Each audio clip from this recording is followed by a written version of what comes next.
Ravens looking to win their third in a row and keep that sixth seed for the playoff picture. And is Lamar ready to play on the road? This and a couple other things coming right out.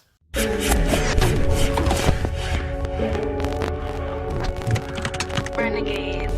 Renegade. Hey guys, my name is Sunny. Welcome to SCG Sports. This is my preview video between the Falcons and the Ravens. On the preview videos, we always try to go behind enemy lines. This week we're gonna go with Matt. He works for Pro Football Central. It's a YouTube channel. He also worked for Rise Up Reader. You can see his video and his take on the game later on the video. So it's a good game this weekend. We play against a legit offense. Not for the first time. We have been playing against a couple of good offenses, but for a while, right? Raiders, they weren't the best offense. Cincy, without Green, is not a great offense, right? But when Green is there, it is. So I'm going to start giving you the numbers of the Atlanta side offense. They're the 7th team in the league on offense, 4th on passing, and they're just trash on the rush. It's 31st. Part of that is Freeman being injured for pretty much the whole year. He basically ran, I think he has like 16 or 20 carries for the year.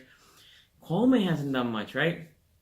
So this year, team has been struggling on the rushing attack, which makes the passing numbers get inflated because they're playing from behind. The rushing game is not good, so they're throwing the ball a lot. The Ravens offense, and again, these numbers are skewed because the numbers are 2 games with Lamar, the rest of the season with Flacco. So these numbers are not corresponding correctly for what the team plays. Just for giggles, total offense 11th, passing 14, rushing 11. Obviously, our rushing attack has been improving. And the passing is not like it's been taking a dip. Lamar has thrown less yardage probably than the average the Flacco has, but not by a lot. Okay, on the defensive side, and put the comparison on, Atlanta defense, total 28th. 26th against the passing, 25th against the run. Again, they're just bad. Baltimore's first, total defense, passing second, third on rushing. 1, 2, 3. So, I'm giving you the stats. Just take it for whatever it's worth. This game is going to be decided between the Falcons offense and the defense of Baltimore. I think Lamar's going to move the ball. I think it's going to run. I think Marty's game plan can be, okay, let's come and make Lamar a pocket passer. I think he will develop in not a complete pocket passer, but a better pocket passer with time. But not like in a week, right? So I'm expecting Lamar to mix it up. Look progression. 1, 2, 3. Go back to 1. He ain't open. Let me run. He wasn't doing that in the first half against the Raiders. He was basically looking 1, 2, 3, 2, 1. Keep looking, which is good. But it almost looked like he was a statue, which is what Flacco is. He has the ability, he has the agility, he has the speed to be a runner too. You have to exploit that. And one thing that Lamar did in the second half when he ran, he's careful. He went outside, right? He didn't take unnecessary shot. But then in the second half, they was just running with him.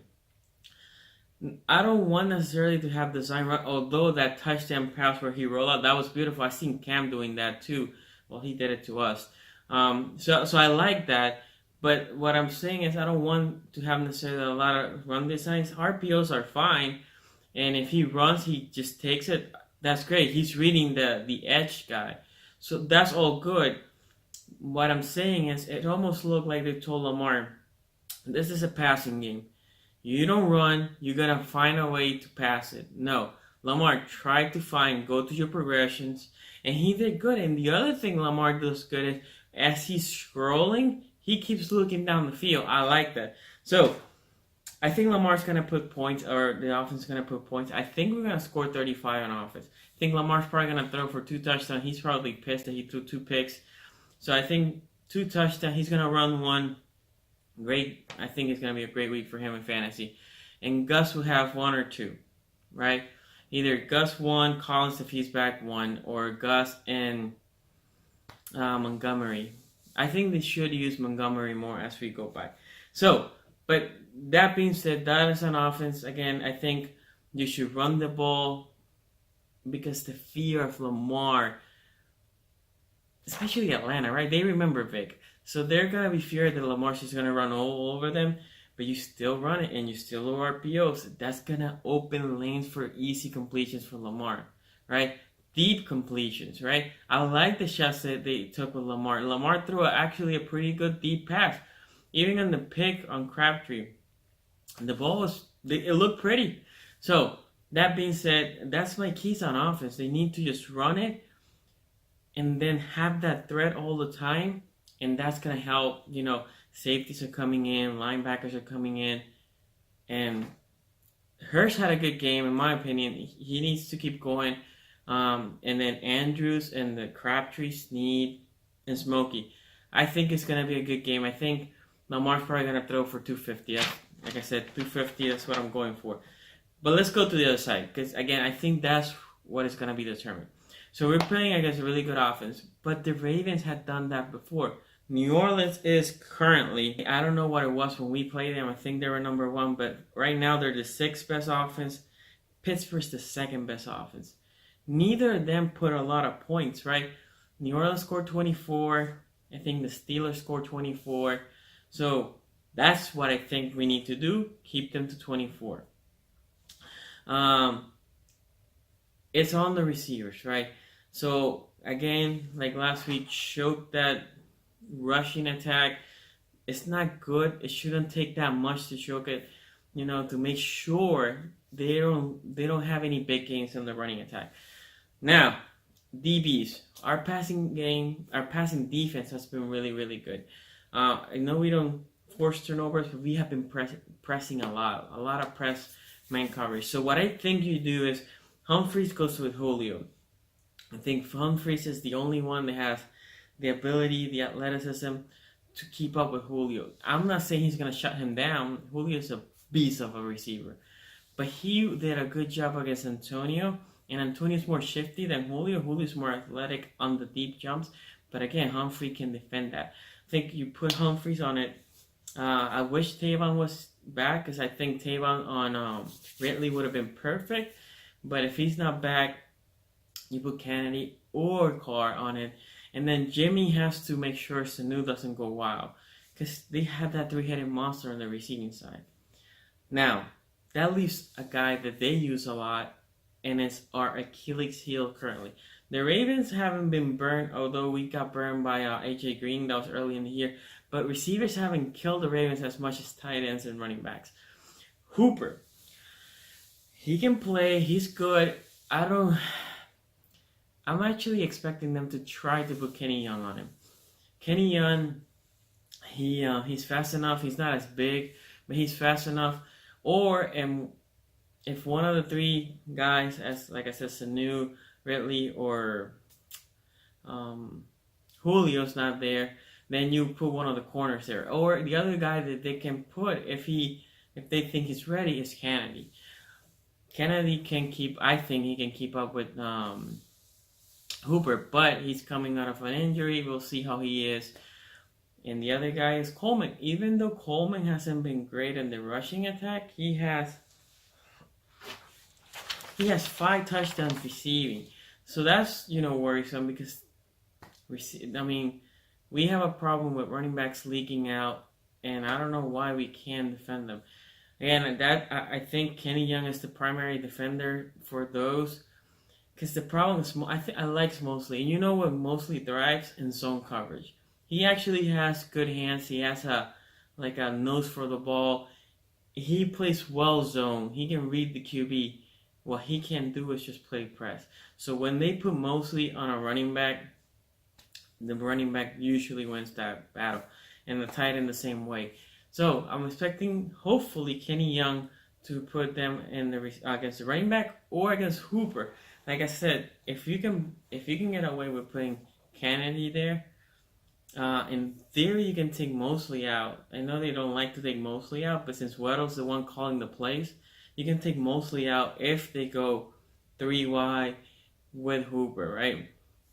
Now the problem is if they do that a lot, then Mosley's out for the majority of the game, and I do think he's one of the best players. So again, don't give up big plays. Humphreys on Julio, I think Carr on Ridley, and Jimmy on Sanu. Make sure no big plays on the running game. Their running attack is not good, so you should not be overly committing to stopping it. Your team should be good.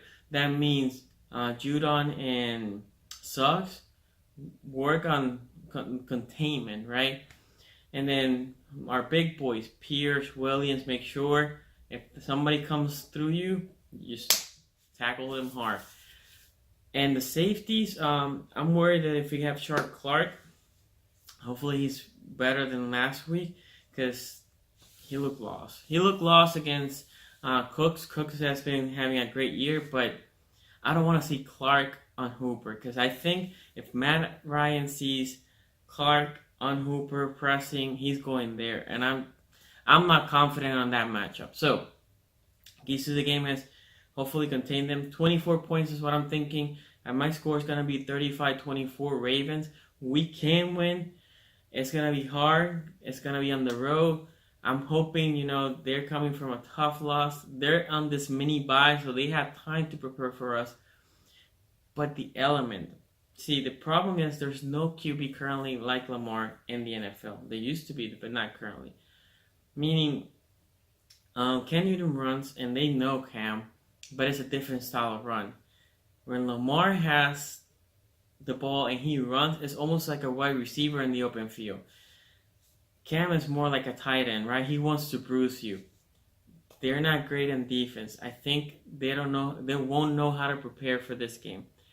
I think we're going to just pound the ball running. Gus is going to have a good game. Lamar's going to run for at least 100 and throw for 250. I think it's going to be a great game for him. Again, goes back to the defense. Can the defense contain? Well, they have proven they can. Against New Orleans and against Pittsburgh, they can definitely contain. I don't see them forcing any turnovers, no interception. I think they could sack, or they should sack Matt Ryan. Fumbles also are kind of lucky, right? If you hit Matt Ryan as he's ready to throw, that's what happened with Carr. But INTs, Matt Ryan only has 5 INTs and 24 touchdowns. So that means he's not a guy that can throw a lot of interceptions, and we're not a team that we do a lot of picks because, guys, we have been pressing so much. Again, it's not because, oh my God, what happened? We can't do any interceptions. Well, when you zone in, you're watching your zone. Your eyes are on the quarterback and anybody coming through your zone, but you can react quicker. If you're pressing, you're adjusting to your guy, to your defense, to the guy that you're locked in. So, again, I'm not expecting a lot of turnovers, but bend don't break. 24-35 Ravens. So, again, like I said, I try to do behind enemy lines every week on my preview video. This week I have Matt. So he's going to give you why he thinks Atlanta's going to do good, and he's going to give you a score prediction. Take it away, Matt. What's going on, SCG Sports? Matt Carroll here from RiseUpBreeder.com and Falcons Central Radio, part of the Pro Football Central Radio Network. I'm here to talk to you about the Week 13 matchup between the Atlanta Falcons and your Baltimore Ravens. So starting first with the enemy in the Atlanta Falcons, Atlanta returns home following a 3-game losing streak in which their most recent loss was a 31-17 loss to the New Orleans Saints on Thanksgiving night. And the frustrating part about that loss for Falcons fans was they had their chances to win in enemy territory against arguably one of the best teams in football. But when you commit 3 red zone turnovers against a team, much less one of the best teams in football, it's going to be tough sledding to pull off a victory. And that's kind of been the storyline for the Falcons offense the last several weeks, is just not executing and not taking advantage of their chances that they have had. And they've had limited opportunities with the ball due to a defense that struggled mightily to get off the field on third downs. Per the NFL matchup Twitter account, the Falcons come into this matchup with the worst defense in the league as far as getting off the field on third downs goes. So when you have your perceived strength, the offense, toiling away on the sidelines like they've been, it's tough to get in a rhythm, and I think that has a lot to do with the offense not executing. So, I mean, that's going to be something to watch for in this matchup against the Baltimore Ravens. Now, on the flip side, what I've seen from the Ravens, they're coming into this game with a 2-game win streak, and they seem to be a rejuvenated ball club, and a lot of that has to do with the switch they've made at quarterback. with Lamar Jackson taking over for an injured Joe Flacco. And what's most amazing about that is the total change in philosophy. They've done a complete 180 as far as what their identity is on offense. They went from being the team that throws the most passes per game in football with Joe Flacco at the helm to a team now that's one of the stronger running teams in football. And I was reading an article on the Ringer.com's website, and it's an interesting one for Ravens fans to want to check out if you haven't already. But they kind of detailed what exactly they've been doing differently with Lamar at quarterback as opposed to Joe. And one of the big telling stats that I took from that article was their use of play action. They were in like the low 20% range as far as play action usage with Joe Flacco. And they've since doubled that with Lamar Jackson, which for me, that kind of boggled my mind in the first place, because I think play action is such a great way to scheme, players wide open for explosive plays in the pass game. And it's something that the Falcons have done well since Kyle Shanahan and Steve Sarkisian have been the offensive coordinators here. So, the fact that they weren't doing that, it's a little bit of malpractice in the first place, but, it's good that they've realized that and now are using what Lamar did quite a bit in college, which was that zone read play action looks that they would use out of the spread formations, and you're seeing that being applied in Baltimore now. So with that all being said, that type of formula is definitely something that can give the Falcons a lot of trouble. I mentioned that they've been struggling to get off the field on third downs, and part of that is they've been allowing their opponent to get into third and manageable situations. And one of the ways teams can do that is to run the ball effectively, and being that the Ravens are now one of the more effective running teams with Lamar Jackson and Gus Edwards now flanking him in the backfield, that's something I think they can take advantage of and use to their advantage, next Sunday.